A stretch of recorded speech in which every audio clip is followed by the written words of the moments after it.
Well, what's acceptable then? Should we go back to 10 to 1 as a limit?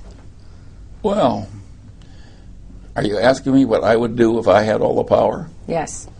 I would turn investment banking back into a very boring utility-like business, which it was when I was young.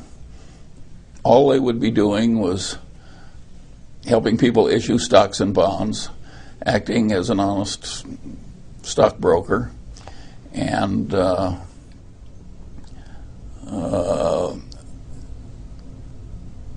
market making with limited inventories, and having the commodity trading and the oil trading and the leverage derivatives, and that would all be gone. I would have them right back in a boring business, and I would limit the amount they could have. I wouldn't let them have these internal hedge funds, which in effect were using the government's credit to do any damn thing they pleased with no limit. And they have proven that they can't be trusted with such powers. And I think the correct thing to do is to take the powers away. They can divide in two. If they've got a bunch of people that are good at oil trading and speculative trading, and of course I would go back to controlling margin credit. Effective control of margin credit in this country disappeared when we allowed the derivatives. And it was this class and their lobbying that gave us all these new derivatives that prevented effective control of margin lending against securities. The first letter on that subject, when they brought in the option exchanges, the only letter I remember in opposition was signed by Warren Buffett. He said, "We don't need this." I think Warren was right then, and I think I'm right now. We do not need these people doing this vast skein of activities with this miasma of super profits and a lot of gross immorality in terms of the way they deal with the customers. The derivative traders have tended to rook their own customers. That's not a pretty sight. It's a dirty business.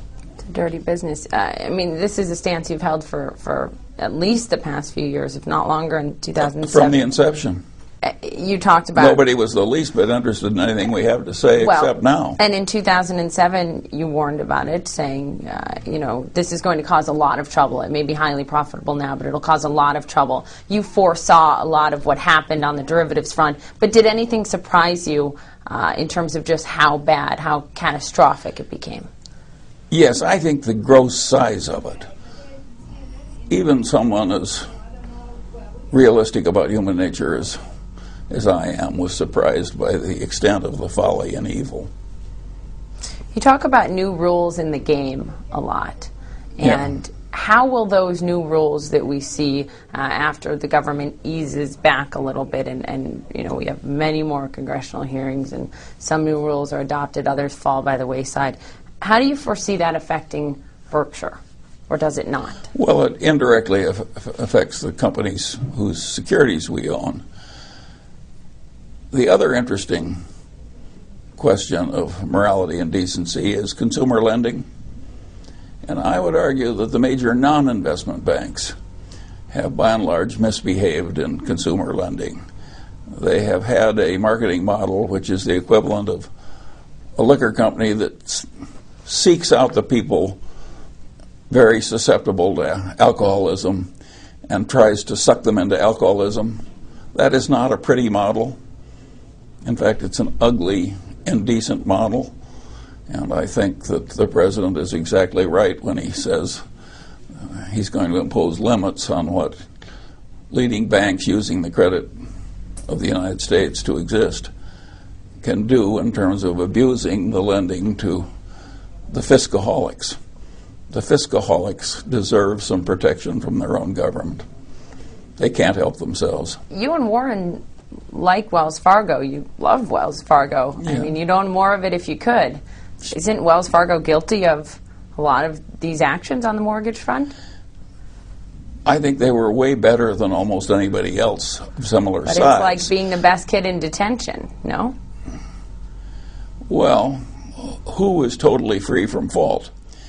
If I ran Wells Fargo, there would be a few things that I would change. But if you average out Wells Fargo, it's behaved both wisely and with more morality than most others. Why do you think that is? Norwest really took over Wells Fargo. It kept the Wells Fargo name. Does that have anything to do with the fact that it was a Midwestern bank? It had a different mentality?